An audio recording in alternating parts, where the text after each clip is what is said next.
Assalamualaikum warahmatullahi wabarakatuh. Selamat pagi anak-anak. Bagaimana kabar kalian pada pagi hari ini?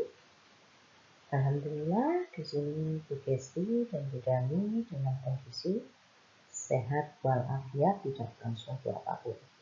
Bu Gesti harapkan anak-anak beserta keluarga juga dalam kondisi sehat.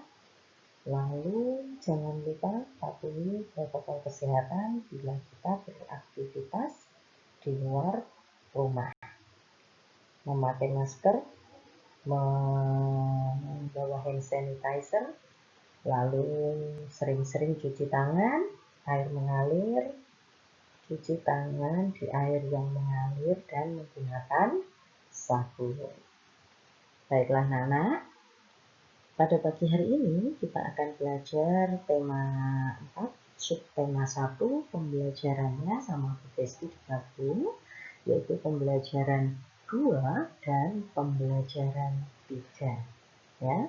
Baiklah anak-anak, sekarang anak-anak simak baik-baik pembelajaran kita pada pagi hari ini agar anak-anak bisa mengerjakan tugas-tugas yang nanti diberikan oleh Bu Gesti maupun kami, dan supaya anak-anak juga bisa mengerjakan latihan-latihan soal yang nanti akan Bu Gesti atau Bu Dami berikan. Baiklah anak-anak, sekarang kita lanjut ke slide berikutnya. Yang pertama, tujuan pembelajaran kita. Jadi sebelum kita belajar yang lain-lain, kita harus tahu tujuan pembelajaran kita pada pagi hari ini. Tujuan pembelajaran kita pada pagi hari ini yaitu mampu memperkenalkan nama ayah, ibu, kakak, adik dengan santun. Intinya kita nanti mampu atau anak-anak nanti mampu bisa memperkenalkan keluarga inti, ya, memperkenalkan keluarga inti. Lalu yang berikutnya, bisa atau mampu membuat bangun datar segi 4, segitiga, dan lingkaran. Lalu mampu membedakan bentuk bangun datar dan bukan bangun datar. Lalu mampu menyebutkan benda-benda konkret di sekitar rumah yang memiliki unsur bangun datar. Dan yang terakhir mampu menjelaskan simbol-simbol Pancasila. Jadi tujuan pembelajaran kita pada pagi hari ini yaitu itu.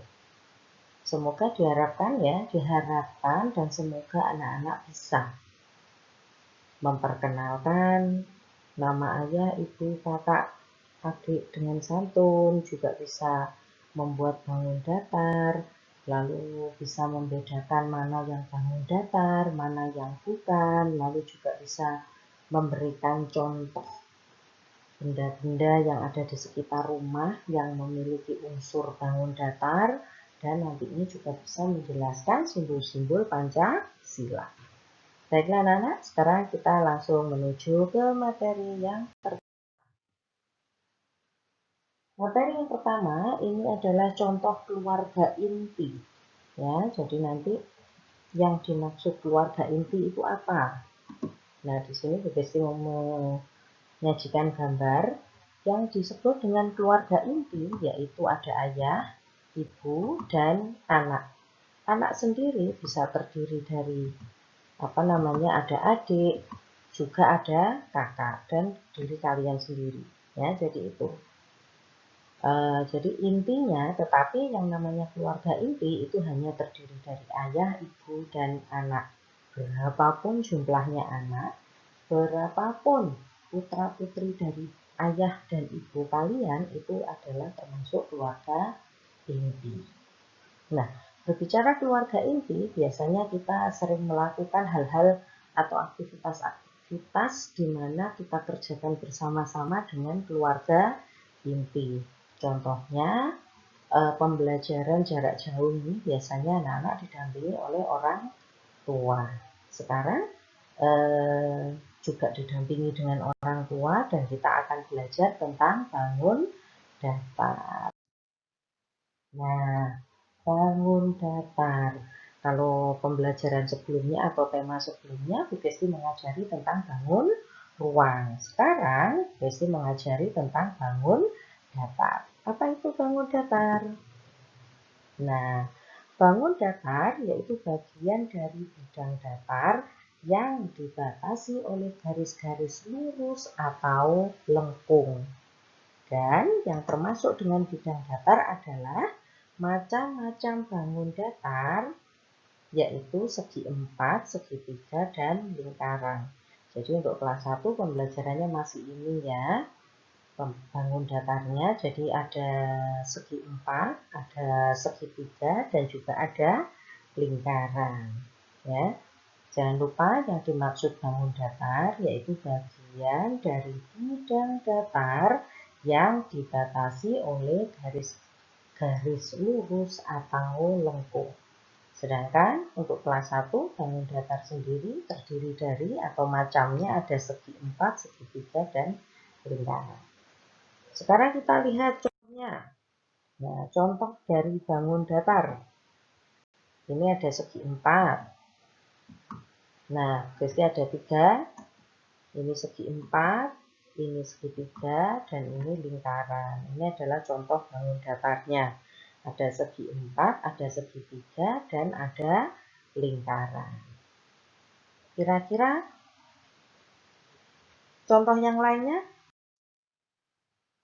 Nah, kalau yang tadi contoh bangun datar. Kalau yang bukan bangun datar yang bagaimana? Yang bukan bangun datar. Nah, ini bukan ya. Nah, ini juga. Ini. Nah, ini belum termasuk bangun datar. Kalau yang tadi bangun datar, ada segi empat, ada segitiga, ada lingkaran, itu termasuk bangun datar. Dan ini adalah contoh yang bukan termasuk bangun datar.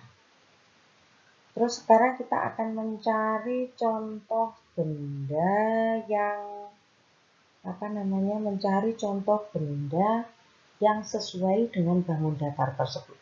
Kita akan cari ya contoh-contoh benda yang ada di sekitar kita, yang ada di rumah kalian, yang bentuknya ada unsur bangun datarnya.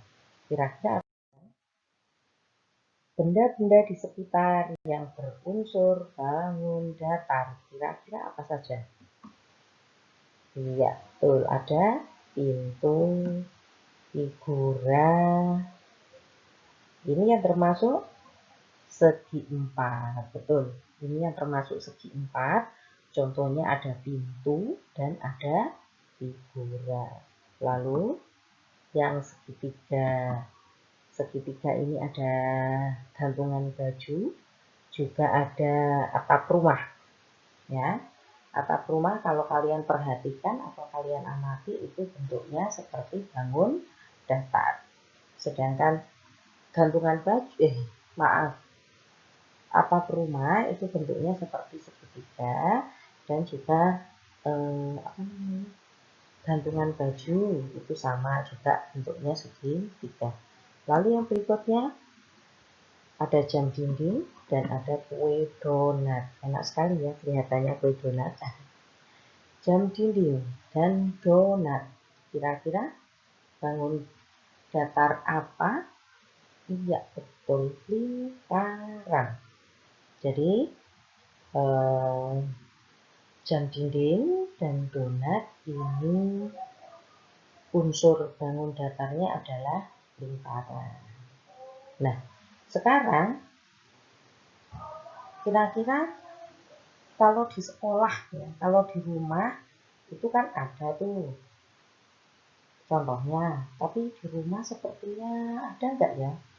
Kalau kalian di sekolah, kalau kalian masuk sekolah, itu kalian bisa mengamati di sekolah, di kelas-kelas, itu ada figura yang digunakan untuk, iya betul, figura yang digunakan untuk gambar presiden dan wakil presiden, serta figura yang digunakan untuk lambang negara Garuda Pancasila. Kalau kalian kalau nanti kita sudah boleh tatap muka,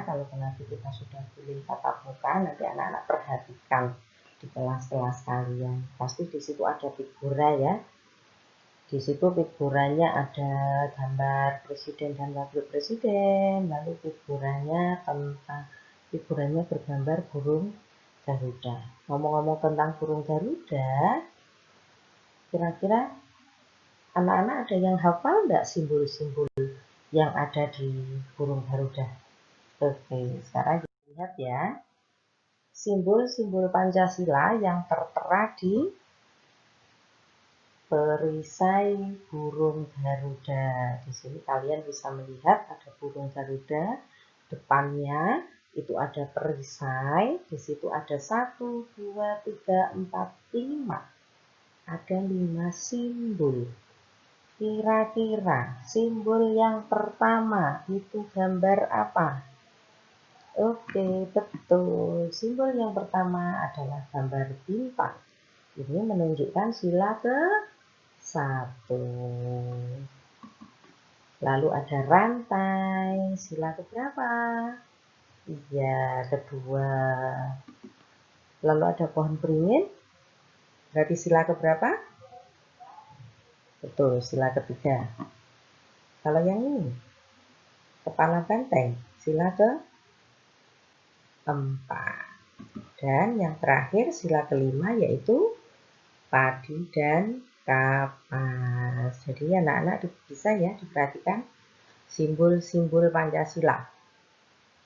Sila pertama simbolnya bintang. Sila kedua, ya, rantai. Sila ketiga, sila ketiga pohon beringin, maaf. Sila keempat, kepala banteng. Dan sila kelima, padi dan kapas. Pinter ya. Bisa kan? Mudah kan? Iya, mudah. Pasti anak-anak di rumah bisa. Jangan lupa nanti bukunya juga dibaca ya. Tema 4. Oke. Baiklah anak-anak, itu dulu materi kita pada pagi hari ini. Tetap semangat belajar dari rumah. Patuhi protokol kesehatan jika kita berada di luar rumah. Lalu kerjakan tugas-tugas tepat waktu. Selamat belajar. Wassalamualaikum warahmatullahi wabarakatuh.